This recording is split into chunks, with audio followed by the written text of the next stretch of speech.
ಸುಹಾಸಿನಿ ಕಾರ್ಯಕ್ರಮಕ್ಕೆ ಮತ್ತೊಮ್ಮೆ ಸ್ವಾಗತ ವೀಕ್ಷಕರೇ. ಬಂಗಾರದ ಬಗ್ಗೆ ಮಾಹಿತಿಗಳನ್ನು ಕೊಡೋ ಪ್ರಯತ್ನ ಮಾಡ್ತಿದ್ವಿ. ಇತ್ತೀಚಿನ ದಿನದಲ್ಲಿ ಬಂಗಾರದ ಮೇಲೆ ಇನ್ವೆಸ್ಟ್ಮೆಂಟ್ಗಳು ಜಾಸ್ತಿ ಆಗ್ತಾ ಇವೆ. ಪ್ರತಿದಿನ ಒಂದೊಂದು ರೀತಿಯಲ್ಲಿ ದರ ಏರಿಕೆ ಆಗ್ತಾನೆ ಇದೆ. ಆದ್ದರಿಂದ ಅದ್ರ ಮೇಲೆ ಇನ್ವೆಸ್ಟ್ ಮಾಡಿದ್ರೆ ಸೇಫ್ ಅಂತ ಎಲ್ಲರೂ ಹೇಳ್ತಿದ್ದಾರೆ. ಇದ್ರ ಬಗ್ಗೆ ಇನ್ನಷ್ಟು ಮಾಹಿತಿಯನ್ನು ಶ್ರೀಧರ್ ಅವರಿಂದ ಪಡೆಯೋಣ. ಶ್ರೀಧರ್ ಅವರೇ, ಇವಾಗ ಮೆಷಿನರಿ ವರ್ಕ್ ಆಮೇಲೆ ಹ್ಯಾಂಡ್ ಮೇಡ್ ಅಂತ ಜ್ಯುವೆಲ್ರೀಸ್ ಬರುತ್ತೆ, ಜ್ಯುವೆಲ್ರಿ ಡಿಸೈನ್ಸಲ್ಲಿ ಯಾವುದು ಪ್ರಿಫರಬಲ್ ಅಂತಾರೆ, ಯಾವುದು ಒಳ್ಳೆಯದು ಅಂತ ಹೇಳ್ತೀರಾ ನೀವು? ಒಳ್ಳೆಯದು ಅಂದರೆ ಆ್ಯಕ್ಚುಲಿ ಮೆಷಿನ್ ಕಟಿಂಗ್ ಬ್ಯಾಂಗಲ್ಸ್ ಬರುತ್ತೆ, ಮಿಷಿನ್ ಮೇಡ್ ಚೈನ್ಸ್ ಬರುತ್ತೆ. ಮ್ಯಾಕ್ಸಿಮಮ್ ಅದರಲ್ಲಿ ಹ್ಯಾಂಡ್ ವರ್ಕೇ ಜಾಸ್ತಿ ಇರುತ್ತೆ. But hand work is always better. Hand work ತುಂಬ ಚೆನ್ನಾಗಿದ್ರು ಮಿಷನ್ ವರ್ಕ್ ಕೆಟ್ಟದಂತ ಏನೂ ಇಲ್ಲ. ಅದಕ್ಕೇನು ಅಂದರೆ ಹ್ಯಾಂಡ್ ಮೇಡಲ್ಲಿ ಇವಾಗ ಎಸ್ಪೆಷಲಿ ಹ್ಯಾಂಡ್ ಮೇಡ್ ಬ್ಯಾಂಗಲ್ಸಲ್ಲಿ ಲೈಫ್ ಚೆನ್ನಾಗಿರುತ್ತೆ. ಆಮೇಲೆ ಆ ಲಸ್ಟರ್ ನಿಮಗೆ 80% 70% ಪಾಲಿಶ್ ಇದ್ರು 90% ಆಫ್ ಪಾಲಿಶು ಲೈಫ್ ಟೈಮ್ ಇರುತ್ತೆ. ಹ್ಯಾಂಡ್ ಮೇಡ್ ಬ್ಯಾಂಗಲ್ಸಲ್ಲಿ ಸ್ವಲ್ಪ ಲೈಫ್ ಕಟಿಂಗ್ಸು ಇದರಿಂದ ಲಸ್ಟರ್ ಸ್ವಲ್ಪ ಬೇಗ ಡಲ್ ಆಗ್ಬೋದು ಅಷ್ಟೇ, ಬೇರೆ ಇನ್ನೇನು ತೊಂದರೆಗಳಂತೂ ಇಲ್ಲ. ಓಕೆ, ನಮಗೆ ಇವಾಗ ಕಾಲ್ಸ್ ಸಿದ್ಧವಾಗಿವೆ. ಮೈಸೂರಿಂದ ಶಬೀರ್ ಅಹಮದ್ ಕರೆ ಮಾಡಿದ್ದಾರೆ. ಶಬೀರ್, ನಿಮ್ಮ ಪ್ರಶ್ನೆ ಏನಿದೆ ಶ್ರೀಧರ್ ಅವ್ರನ್ನ ಕೇಳಿ. ಶಬೀರ್, ನನ್ನ ಧ್ವನಿ ಕೇಳ್ತಿದ್ಯಾ ನಿಮಗೆ? ಕೇಳಿಸ್ತಾ ಇದೆ, ಮಾತಾಡಿ ಮೇಡಮ್. ನಮಸ್ತೆ ಮೇಡಮ್. ನಮಸ್ತೆ. ನಮಸ್ತೆ, ಹೇಳಿ. ಟಿವಿ ನೋಡ್ಕೊಂಡು ಮಾತಾಡ್ಬೇಡಿ ಶಬೀರ್, ಕರೆ ಕಟ್ಟಾಗತ್ತೆ. ಡೈರೆಕ್ಟ್ ನನ್ನ ಜೊತೆ ಮಾತಾಡಿ. ಮೇಡಮ್, ನಮ್ಮ ಪ್ರಶ್ನೆ ಏನಂತ ಹೇಳಿದ್ರೆ, ದಿನ ದಿನ ಗೋಲ್ಡ್ ರೇಟ್ ಹೆಚ್ಚಾಗ್ತಾ ಇದೆ.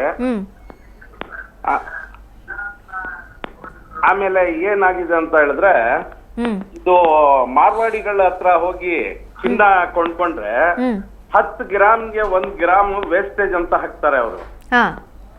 ಆಮೇಲೆ ಏನಾಗುತ್ತೆ ಅಂತ ಹೇಳಿದ್ರೆ ಅದಕ್ಕೆ ಮೇಕಿಂಗ್ ಚಾರ್ಜ್ ಅಂತ ಬೇರೆ ಹಾಕ್ತಾರೆ.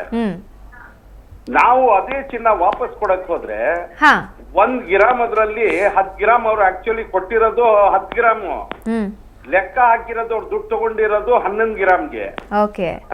ಮೇಕಿಂಗ್ ಚಾರ್ಜ್ ಬೇರೆ ಹಾಕಿರ್ತಾರೆ ಅವರು. ಅದ್ರಲ್ಲಿ ಸ್ಟೋನ್ ಇದ್ರೆ ಆ ಸ್ಟೋನ್ ಬೇರೆ ಅವರು ಆಡ್ ಮಾಡಿರ್ತಾರೆ. ನಾವು ರಿಟರ್ನ್ ಅವರು ಏನಾದ್ರೂ ನಮ್ಗೆ ಸಮಯ ಸಂದರ್ಭ ಬಿದ್ದು ತಗೊಂಡೋಗಿ ಕೊಡಕ್ ಹೋದ್ರೆ ಕಮ್ಮಿ ಸಿಗುತ್ತೆ ನಿಮ್ಗೆ. 10 ಗ್ರಾಮ್ಗೆ 11 ಗ್ರಾಮ್ ಮಾಡಿರ್ತಾರಲ್ಲ, ಅದೇ 10 ಗ್ರಾಮ್ಗೆ 9 ಗ್ರಾಮ್ ಮಾಡಿ ಅದ್ರಲ್ಲಿ ಬೇರೆ ಇದು ಇಷ್ಟೊಂದು ಅದೆಲ್ಲ ತೆಗ್ದಿ ತಗೊಳ್ತಾರೆ. ಕೈಗೆ 3 ಗ್ರಾಮ್. ಓಕೆ ಶಬೀರ್, ನಿಮ್ ಪ್ರಶ್ನೆ ನನಗೆ ಅರ್ಥ ಆಯ್ತು. ಶ್ರೀಧರ್ ಅವ್ರ ಏನ್ ಹೇಳ್ತೀರಾ? ಶಬೀರ್ ಅವರೇ, ಫಸ್ಟ್ ನಾನು ಅದೇ ಹೇಳಿದ್ದೆ ನಿಮಗೆ. 10 ಗ್ರಾಮ್ ತಗೋಬೇಕಾದ್ರೆ 11 ಗ್ರಾಮ್ ಚಾರ್ಜ್ ಮಾಡ್ತಾವ್ರೆ ಅನ್ನೋದು ಕರೆಕ್ಟು.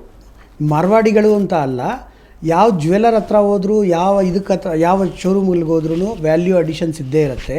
ಸುಮಾರು 10ರಿಂದ 15% ಮೇಕಿಂಗ್ ಚಾರ್ಜಸ್ ಇರುತ್ತೆ. ಬಟ್ ಪ್ಲೇನ್ ಜ್ಯುವೆಲ್ರಿಯಲ್ಲಿ 916 ಹಾಲ್ಮಾರ್ಕ್ ಜ್ಯುವೆಲ್ರಿಲಿ 10 ಗ್ರಾಮಲ್ಲಿ ಮತ್ತೆ ಅದರಲ್ಲಿ 1 ಗ್ರಾಮ್ ಕಮ್ಮಿ ಆಗೋ ಸಾಧ್ಯತೆಗಳು ಇರಲ್ಲ. 10 ಗ್ರಾಮ್ಗೆ ಲೆಕ್ಕ ಹಾಕ್ಕೊಡ್ತಾರೆ. ಯಾವಾಗಲೂ ನಮ್ಮ ಮೈಂಡ್ಸೆಟ್ ಏನಾಗಬೇಕು ಅಂದರೆ 10ರಿಂದ 15%, ₹1 10ರಿಂದ 15% ಮೇಕಿಂಗ್ ಚಾರ್ಜಸ್ ಹೋಗುತ್ತೆ ಅನ್ನೋ ಇದು ನಾವು ಮನಸ್ಸಲ್ಲಿ ಇಟ್ಕೊಂಡು ಜ್ಯುವೆಲ್ರಿ ತೊಗೋಬೇಕು. ಈಗ 3 ಗ್ರಾಮ್ ಹೋಗೋದಿಲ್ಲ. ಅವರು 10 ಗ್ರಾಮ್ ತೊಗೊಂಡು ನಿಮ್ಗೆ 9 ಗ್ರಾಮ್ ಹೋದ್ರೂ 2 ಗ್ರಾಮ್ ಇರುತ್ತೆ. ಬಟ್ ಇನ್ನೊಂದೇನಂದ್ರೆ ಸ್ಟೋನ್ ಜ್ಯುವೆಲ್ರಿ ಇದ್ದರೆ, ಸ್ಟೋನ್ ಜ್ಯುವೆಲ್ರಿ ತೊಗೋಬೇಕಾದ್ರೆ ಕ್ಲೀನಾಗಿ ನೀವು ನೋಡ್ಕೋಬೇಕು. ನೆಟ್ ವೆಯ್ಟ್ ಏನಿದೆ, ಗ್ರಾಸ್ ವೆಯ್ಟ್ ಏನಿದೆ, ಎಷ್ಟು ಬರ್ತಾ ಇದೆ ಅಂತ ಹೇಳ್ಬಿಟ್ಟು. ಅವ್ರು ಗ್ರಾಸ್ ವೆಯ್ಟ್ ಮೇಲೆ ಚಾರ್ಜ್ ಮಾಡಿದರೆ ಸ್ಟೋನ್ ಚಾರ್ಜ್ ಹಾಕಿರಲ್ಲ. ಸೊ ಸ್ಟೋನ್ ನೆಟ್ ವೆಯ್ಟ್ ಮೇಲೆ ತೊಗೊಳೋದು ಭಾಳ ಉತ್ತಮ. ಆವಾಗ ನಿಮ್ಗೆ ಆ ಪ್ರಾಬ್ಲಮ್ ಆಗಲ್ಲ. ಮೀನಾ ಕುಮಾರಿ ಅವರು ಕರೆ ಮಾಡಿದ್ದಾರೆ. ಮೀನಾ ಕುಮಾರಿ, ನಿಮ್ಮ ಪ್ರಶ್ನೆ ಏನಿದೆ ಕೇಳಿ. ಮೇಡಮ್ ನಮಸ್ಕಾರ. ನಮಸ್ತೆ, ಹೇಳಿ. ಆಕ್ಚುಲ್ ಆಗಿ ಗೋಲ್ಡ್ ಪರ್ಚೇಸ್ ಮಾಡ್ಬೇಕಾದಾಗ ವೇಸ್ಟೇಜ್ ನಾರ್ಮಲ್ ಆಗಿ 14% ಇಂದ 15% ಅಂತ ಹೇಳಿದ್ರು. ಹೌದು.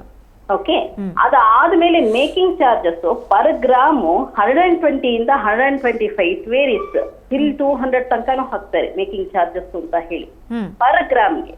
ಇದು ಎಲ್ಲಿವರೆಗೂ ಕರೆಕ್ಟ್ ಅನ್ನೋದು ನಮ್ಗೆ ಇಲ್ಲಿವರೆಗೂ ಗೊತ್ತಾಗ್ತಾ ಇಲ್ಲ. ಯಾಕಂದ್ರೆ ನಾವು ಅಲ್ಲಿ ಹೆಚ್ಚು ಕೊಡ್ತಾ ಇದೀವಾ ಅಥವಾ ಇನ್ನೇನಾದ್ರೂ ಅದರಲ್ಲಿ ಮೋಸ ಹೋಗ್ತಾ ಇದೀವಾ ಅನ್ನೋದು ನಮ್ಗೆ ಗೊತ್ತಾಗ್ತಾ ಇಲ್ಲ. ಶ್ರೀಧರ್ ಅವ್ರು ನಿಮ್ ಪ್ರಶ್ನೆಗೆ ಉತ್ತರ ಕೊಡ್ತಾರೆ. ಅದೇ ಹೇಮಾಕುಮಾರಿ ಅವರೇ, ಇದು 10ರಿಂದ 14%, 15% ವೇಸ್ಟೇಜು ಹಾಕಿ ಮತ್ತೆ ₹120, ₹150 ಮೇಕಿಂಗ್ ಚಾರ್ಜು ಆಗ್ತಾ ಇದ್ದಾರೆ ಅಂತ ನೀವು ಅಂತ ಇದ್ದೀರಾ. ಇದು ಏನಂದರೆ ಫಸ್ಟ್ ನೀವು ಯಾವ ಥರ ಪ್ರಾಡಕ್ಟ್ ತೊಗೊತಾ ಇದ್ದೀರಾ ಅಂತ ನೋಡ್ಕೋಬೇಕು ನೀವು. ತುಂಬ ಇಂಟ್ರಿಕೇಟೆಡ್ ಡಿಸೈನ್ಸು, ತುಂಬ ನಕಾಸಿ ಐಟಮ್ಸು, ತುಂಬ ಆಮೇಲೆ ಪ್ಲೇನ್ ಜ್ಯುವೆಲ್ರಿ ಅಲ್ಲದೆ ಕ್ಯಾಲ್ಕಟಾ ವರ್ಕು ಅದಾದರೆ 10% ಇರುತ್ತೆ. ಪ್ಲಸ್ ಮೇಕಿಂಗ್ ಚಾರ್ಜಸ್ ₹100 ಇರ್ಬೋದು, 150 ಇರ್ಬೋದು, 200 ಇರ್ಬೋದು. ಅದರಲ್ಲಿ ಕ್ಲೀನಾಗಿ ಅವ್ರು ಹೇಳ್ತಾರೆ ಯಾವುದ್ಯಾವುದಕ್ಕೆ ಎಷ್ಟೆಷ್ಟು ಅಂತ. ಅದರಲ್ಲಿ ನಿಮಗೆ ಡಿಫ್ರೆನ್ಸಿಯೇಷನ್ ಕ್ಲೀನಾಗಿ ಕಾಣುತ್ತೆ. 10%, 15% ಆಗುತ್ತೆ. 90% ಏನಾಗುತ್ತೆ, 14%, 15% ಮೇಕಿಂಗ್ ಚಾರ್ಜಸ್ ಹಾಕಿದ್ರೆ ಮತ್ತೆ ವೇಸ್ಟೇಜ್ ಹಾಕಿದ್ರೆ ಮತ್ತೆ ಮೇಕಿಂಗ್ ಚಾರ್ಜಸ್ ಇರಲ್ಲ. ಬೈ ಚಾನ್ಸ್ ಹಂಗಿತ್ತು ಅಂದರೆ ವರ್ಕ್ಮೆನ್ಶಿಪ್ ಅದೇ ಥರ ಇರುತ್ತೆ. ಆ ಬೈ ಚಾನ್ಸ್ ನಿಮ್ಗೆ ಅಲ್ಲೂ ಡೌಟ್ ಇತ್ತು ಅಂದರೆ 2-3 ಶೋರೂಮ್ ನೀವು ಕಂಪೇರ್ ಮಾಡಿದ್ರೆ ನಿಮಗೆ ಈಸಿಯಾಗಿ ಗೊತ್ತಾಗ್ಬಿಡುತ್ತೆ. ಕರೆಕ್ಟ್ ಆಗಿದೆಯಾ ಇಲ್ವಾ ಅಂತ. ಇವಾಗೆಲ್ಲ ಬಿಸ್ನೆಸ್ ತುಂಬ ಟ್ರಾನ್ಸ್ಪರೆಂಟ್ ವೇಯಲ್ಲಿ ನಡೀತಾ ಇದೆ, 100% ಟ್ರಾನ್ಸ್ಪರೆಂಟ್ ವೇಯಲ್ಲಿ ನಡೀತಾ ಇದೆ. ಈಗ ಎಷ್ಟು ನಮ್ಮ ಜ್ಯುವೆಲ್ರಿ ಶಾಪ್ಸ್ ಎಷ್ಟು ಜಾಸ್ತಿ ಇದೆ ಅಂದರೆ, ಒಂದು ಸಲ ಒಂದು ಜ್ಯುವೆಲರು ಒಂದು ಕಸ್ಟಮರ್ಗೆ 100 ರೂಪಾಯಿ ಜಾಸ್ತಿ ತಗೊಂಡ್ರೆ ಆ ಕಸ್ಟಮರ್ ಬಂದು ಮತ್ತೆ ವಾಪಸ್ ಕೇಳೋದಿಲ್ಲ, ಮತ್ತೆ ಇನ್ನೊಂದು ಸಲ ಆ ಅಂಗಡಿಗೆ ಬರೋದೇ ಇಲ್ಲ. ಸೊ ಅಷ್ಟು ಟ್ರಾನ್ಸ್ಪರೆಂಟ್ ವೇಯಲ್ಲಿ ಇರಬೇಕಾದ್ರೆ ಯಾರು ಆ ಥರ ಹೆಚ್ಚು ಕಮ್ಮಿ ಮಾಡೋ ಸಾಧ್ಯತೆಗಳು ಇರಲ್ಲ. ಇದ್ರೂ ನೀವು ಕಂಪೇರ್ ಮಾಡಿದ್ರೆ ಗೊತ್ತಾಗ್ಬಿಡುತ್ತೆ. Okay, thank you Sridhar. ಅಂದರೆ ಈ ಬಂಗಾರ ಪ್ರತಿ ಸಲನೂ ಕೊಂಡ್ಕೊಳ್ತಾ ಇರ್ತೀವಿ, ಸಾಕಷ್ಟು ಮಾಹಿತಿ ಪಡೆಯೋ ಪ್ರಯತ್ನ ಮಾಡ್ತಿರ್ತೀವಿ, ಆದರೆ ಹಲವಾರು ಕನ್ಫ್ಯೂಷನ್ಸ್ ಇರುತ್ತೆ. ಆ ಎಲ್ಲ ಕನ್ಫ್ಯೂಷನ್ಸ್ಗೆ ಸಾಕಷ್ಟು ಮಟ್ಟಿಗೆ ಉತ್ತರವನ್ನು ಕೊಡೋದಕ್ಕೆ ಪ್ರಯತ್ನ ಮಾಡಿದ್ವಿ. ಧನ್ಯವಾದ ಶ್ರೀಧರ್. Thank you. ಸೊ ವೀಕ್ಷಕರೇ, ನೋಡಿದ್ರಲ್ಲ, ಬಂಗಾರ ತಗೋಬೇಕು ಅಂದರೆ ಯಾವುದು ಒಳ್ಳೆಯದು, ಯಾವುದು ಒಳ್ಳೆ ರೇಟಿಗೆ ಮತ್ತೆ ಸಿಗುತ್ತೆ, ಅಂದರೆ ನಾವು ವಾಪಸ್ ಮಾರುವಾಗ ಒಳ್ಳೆ ರೇಟ್ ಸಿಗುತ್ತೆ ಅನ್ನೋದ್ರ ಬಗ್ಗೆನೂ ತಿಳ್ಕೊಂಡ್ರಿ. ಅಲ್ಲದೆ ಒಡವೆಗೆ ಬಳಸುವಂತಹ ಬಂಗಾರ ಯಾವುದು, ಇನ್ವೆಸ್ಟ್ಮೆಂಟ್ಗೆ ಯಾವ ಬಂಗಾರದ ಮೇಲೆ ದುಡ್ಡು ಹಾಕಬೇಕು ಅನ್ನೋದ್ರ ಬಗ್ಗೆನೂ ಸಾಕಷ್ಟು ಮಾಹಿತಿ ಪಡ್ಕೊಂಡ್ರಿ. ಹಾಗಾದರೆ ಇನ್ನು ಮುಂದೆ ನೀವು ಯಾವುದೇ ಬಂಗಾರ ಕೊಂಡ್ಕೊಳ್ಬೇಕಾದ್ರೆ ಸ್ವಲ್ಪ ಎಚ್ಚರ ವಹಿಸಿ. ಇದು ಇವತ್ತಿನ ಸುಹಾಸಿನಿ. ಕ್ಷಣ ಕ್ಷಣದ ಸುದ್ದಿಗಾಗಿ ನೋಡ್ತಾ ಇರಿ ಸುವರ್ಣ ಸುದ್ದಿವಾಹಿನಿ.